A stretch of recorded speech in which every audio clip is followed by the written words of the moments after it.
Hello বন্ধুরা, আশা করি সকলে খুব ভালো আছো। আহারে বিহারের নতুন একটা ব্লগে তোমাদেরকে স্বাগত জানাই। বন্ধুরা, আজ আমি তোমাদের সাথে শেয়ার করব একেবারে ভিন্ন স্বাদের সামার স্পেশাল দুখানা হেলদি ড্রিঙ্কসের রেসিপি, যেগুলো খেতে শুধুমাত্র টেস্টিই নয়, যতটা পুষ্টিকর ঠিক ততটা স্বাস্থ্যকরও বটে। আর মাত্র 5 মিনিটের মধ্যেই বাড়িতে থাকা বেসিক কিছু ইনগ্রিডিয়েন্টস দিয়ে ঝটপট কিন্তু বানিয়ে ফেলা যায়।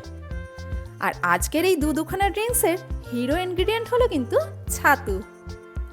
তার জন্য আমি এখানে নিয়ে নিয়েছি 2 রকমের ছাতু। নিয়েছি ছোলার ছাতু আর জবের ছাতু। ছোলার ছাতু দিয়ে আজ আমরা বানিয়ে ফেলবো একটা চটপটা শরবত, আর জবের ছাতু দিয়ে বানিয়ে ফেলবো একটা দুর্দান্ত শেক। শেক বানানোর জন্য আমি এখানে নিয়ে নিয়েছি প্রায় 2খানা মতো সিঙ্গাপুরি কলা, আর প্রায় 5টা মতো খেজুর আমি আগের থেকেই জলে ভিজিয়ে রেখেছিলাম। নিয়েছি প্রায় 2 চামচ মতো মধু। এছাড়া জবের ছাতু তো এখানে লাগছেই। আর নিয়ে নিয়েছি 1 কাপ মতো দুধটা কিন্তু এখানে পুরোপুরি ঠান্ডা। এর জন্য আমাদের এখানে লাগছে একটা ব্লেন্ডিং জার। আমি প্রথমে কলাগুলোকে এখানে ছোট ছোট স্লাইস টুকরো করে কেটে নেব। ছাতু কিন্তু আমাদের শরীরের জন্য খুবই উপকারী। এটা যেরকম অন্য খাবার হজমে সাহায্য করে, ঠিক সেরকমই আমাদের শরীরের ইমিউনিটি পাওয়ারও কিন্তু অনেকটাই বুস্ট আপ করে। কলাগুলোকে আমি এইভাবে ছোট ছোট স্লাইস করে কেটে নিয়েছি। আর ঠিক একইভাবে খেজুরটাকেও আমি বীজ ছাড়িয়ে ছোট ছোট টুকরো করে কেটে নেব, যাতে আমার এগুলোকে ব্লেন্ড করতে সুবিধা হয়। এছাড়া ছাতুতে রয়েছে প্রচুর পরিমাণে ফাইবারও, যেটা কিন্তু আমাদের হজম শক্তিকে অনেকটাই বাড়িয়ে দেয়। ছাতুতে থাকা অ্যান্টিঅক্সিডেন্টও আমাদের শরীরে কিন্তু রোগ প্রতিরোধ ক্ষমতাকে বাড়ায়। এছাড়া ছাতুর মধ্যে রয়েছে ক্যালসিয়ামও, যেটা কিন্তু আমাদের হাড়ের জন্য ভালো। আর এর মধ্যে থাকা ভাইটামিনসও আমাদের স্কিন আর চুলের জন্য কিন্তু বেশ উপকারী। তাই ছাতুর মধ্যে কিন্তু রয়েছে অনেক গুণাগুণ। এইভাবে সমস্ত খেজুরগুলোকে আমি স্লাইস করে নিলাম, আর একটা খেজুর রেখে দিলাম গার্নিশিংয়ের জন্য। এরপর আমি দিয়ে দিলাম ঠান্ডা দুধটা। আমি যেহেতু এখানে একটা শেক বানাচ্ছি, তাই এখানে কোনো জলের ব্যবহার করব না। আমি এটা কিন্তু পুরোপুরি দুধ দিয়েই বানাবো। আর দিয়ে দিলাম বড় চামচের 2 চামচ মতো জবের ছাতু। সবার শেষে দিয়ে দিলাম মধুটা। যেহেতু আজ আমি এখানে হেলদি ড্রিঙ্ক বানাচ্ছি, তাই নো সুগার, কোনো চিনির কিন্তু আজ আমরা ব্যবহার করব না।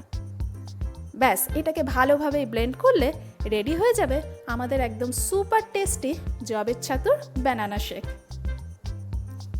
এই শেকটার টেস্ট এতটাই দুর্দান্ত হয় যে বাচ্চা থেকে বুড়ো সকলের কাছেই কিন্তু ভীষণ প্রিয় হয়ে যাবে। আর যেহেতু ছাতুর মধ্যে রয়েছে প্রচুর পরিমাণে প্রোটিন, তাই শরীরচর্চা করার পর বা জিমে ওয়ার্কআউট করার পর বাইরে থেকে কিন্তু আলাদা করে কোনো প্রোটিন শেক নেওয়ার দরকার নেই। তোমরা যদি ইজিলি বাড়িতে এই শেক বানিয়ে খেতে পারো, তাহলে কিন্তু ওয়েট একদম কন্ট্রোলে থাকবে।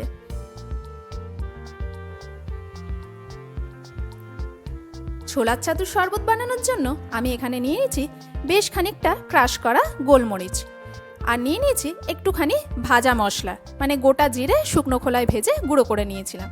নিয়ে নিয়েছি বিট লবণ, নিয়েছি এক টুকরো পাতিলেবু, নিয়েছি প্লেন লবণ আর ছোলার ছাতু। আমি এখানে নিয়ে নিয়েছি প্রথমে 1 গ্লাসের থেকে একটু কম ঠান্ডা জল। আমি এখানে ঠান্ডা জল দিয়েই ছাতুর শরবতটা বানাবো, তবে তোমরা চাইলে শেষে বরফের টুকরো অ্যাড করতে পারো। আমি প্রথমে দিয়ে দিচ্ছি প্রায় বড় চামচের 3 চামচ মতো ছোলার ছাতু।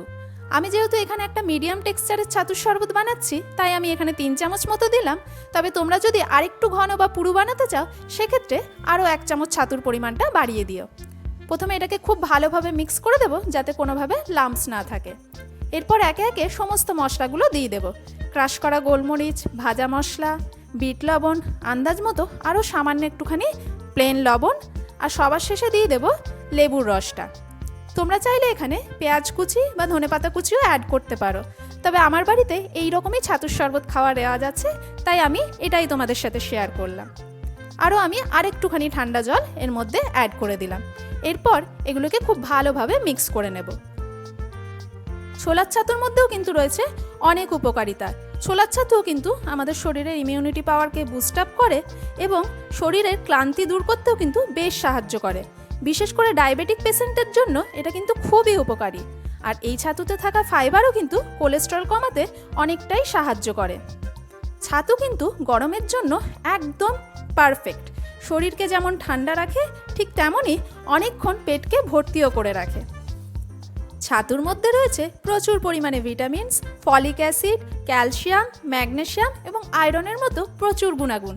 তাই ছাতু আমাদের শরীরের জন্য কিন্তু সব দিক থেকে বেনিফিশিয়াল। তাই এই গরমে এক আধ দিন ব্রেকফাস্ট স্কিপ করে অনায়াসেই কিন্তু এই হেলদি ড্রিঙ্ক বানিয়ে ফেলাই যেতে পারে। বন্ধুরা, আমার এই রেসিপি দুটো যদি তোমাদের ভালো লেগে থাকে প্লিজ একটা লাইক করে দিও আর অবশ্যই শেয়ার করো।